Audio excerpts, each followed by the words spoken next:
کسی پرسیده است که در خواب حج کردن چی تعبیر دارد؟ خواب دیده است که حج کرده ایستاده است.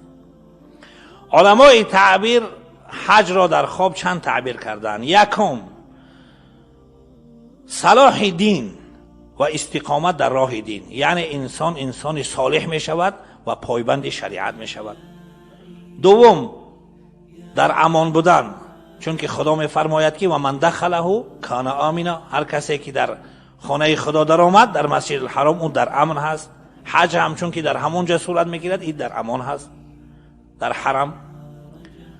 سوم، خلاصی از قرض، اگر قرضی دار باشد، نشانه این است که به زودی الله متعال از قرض این را خلاص میکند.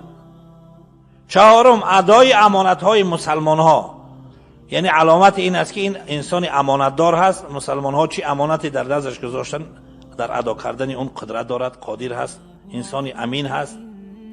پنجم، مغفرت گناهان، چون که پیغمبر خدا صلی الله علیه و سلم گفتند که هر کسی حج کرد، من حج فلم یرفث ولم یفسق رجع کیوم ولدته امه، حجی خالی از گناه اگر کرده بازگرده بیاید همچنان که یک طفل نوزاد هست.